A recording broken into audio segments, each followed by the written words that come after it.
Pak, emang kenapa sih kalau pernikahan dini itu cenderung nggak boleh atau dilarang? Kamu tahu nggak sebulan yang lalu di NTT, tahu NTT di mana? Di mana? Nusa Tenggara Timur. 1 bulan yang lalu ada seorang anak kecil kelas 4 SD, kelas 4 SD gantung diri di pohon sekitar rumahnya. Di pohon. SD, anak 10 tahun gantung diri. Sebelum dia gantung diri, dia pernah di TKP, tempat kejadian perkara, dia menemukan surat. Kan biasa, katanya ya, kalau secara psikologis orang bunuh diri itu biasanya bikin surat sebelum dia meninggal. Di surat itu dia menyampaikan, Ibu, Ibu, saya Ibu jangan sedih ya. Ibu jangan ini ya, saya saya pergi, Ibu jangan sedih. Intinya kayak gitulah, pakai bahasa NTT. Di surat itu. Mungkin seminggu atau sebulan yang lalu, si anak tersebut itu pernah minta ke ibunya, diminta dibelikan buku dan pulpen dan alat tulis. Bu, saya pengen beli pulpen dan alat tulis, tapi karena ibunya miskin, nggak punya uang, tidak dibelikan. Si anak tersebut akhirnya dia bunuh diri, suicide. Karena kalau pengamat orang bilangnya karena miskin ekstrim lah. Miskin ekstrim itu yang pendapatannya di bawah 1,3 atau 750.000 ke bawah sebulan. Itu disebutnya miskin ekstrim. Karena dia miskin banget, hidupnya susah, dan dia pun tinggal dengan neneknya. Nah ini polanya itu sama. Nah ini saya bisa jelaskan, bisa jadi karena pernikahan ini. Bisa jadi ya. Kenapa anak itu tersebut demikian. Jadi anak tersebut akhirnya bunuh diri segala macam lah. Karena miskin ekstrim tadi. Nah, dia tinggal dengan neneknya. Jadi gini guys, pernikahan dini itu, ya, dulu ada menteri ngomong kayak gini. Pernikahan dini, pernikahan yang usia misalnya laki-lakinya 16 tahun, perempuannya 15 tahun, itu biasanya menghasilkan anak-anak yang stunting. Tahu stunting? Stunting itu anak itu atau tengkes. Bahasa Indonesia itu tengkes lah.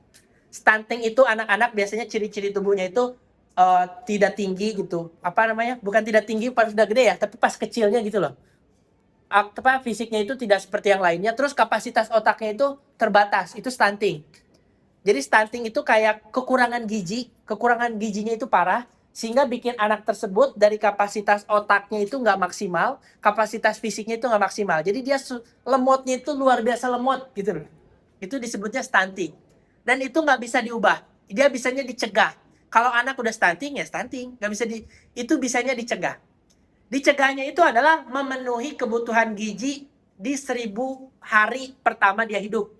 Berarti dari usia 1 sampai 3 tahun. Itu gizinya itu harus bagus. Biar anak itu nggak stunting. Nah, anak stunting itu 1.000 harinya itu gizinya kurang, makannya nggak bagus, asinya nggak bagus, berarti asinya ibunya makannya harus bergizi juga kan, biar dia nggak stunting tuh. Nanti dia tidak akan stunting. Nah, NTT itu adalah salah satu provinsi di Indonesia dengan stunting tertinggi. Kalau anak itu stunting, tadi saya bilang, kapasitas otaknya terbatas. Ibarat mobil nih, mau digas sekencang apapun, kalau kapasitasnya cuma 70 km per jam, dia nggak mungkin sampai 100 km per jam kan. Udah di limit gitu loh. Ini otak kamu cuma dikasih segini gitu. Itu stunting. Makanya stunting itu kalau di negara maju nggak ada. Kalau di Indonesia masih ada sekitar 17% anak-anak itu yang stunting. Se-Indonesia. Kalau di NTT yang stunting itu 39, berapa persen. Atau kita bulatkan 40% lah di NTT itu. Artinya kalau di NTT itu kalau ada 100 anak, ada 40 anak yang stunting di sana. NTT ya. Ada 40 anak yang stunting. Kalau ada 100 anak di sekolah nih, 40 anaknya itu stunting. Kekurangan gizi, kekurangan apa gitu loh. Anak yang stunting itu biasanya, tadi saya bilang, kenapa ini match dengan pernikahan dini? Kalau orang pernikahannya usia dini, 15 sampai 16 tahun, secara finansial dia oke nggak? Nggak, saya yakin nggak. Secara emosional udah oke belum? Otomatis perceraiannya itu biasanya tinggi. Karena dia pernikahan dini tadi. Finansialnya nggak kuat, emosionalnya nggak bagus, dia cerai. Ini di Lombok tuh yang bunuh diri juga demikian. Orang tuanya cerai. Kalau dia cerai, si bapaknya itu bisa jadi ke kota untuk kerja lagi. Si ibu bisa jadi cari suami lagi kan. Si anak itu biasanya tinggalnya dengan nenek.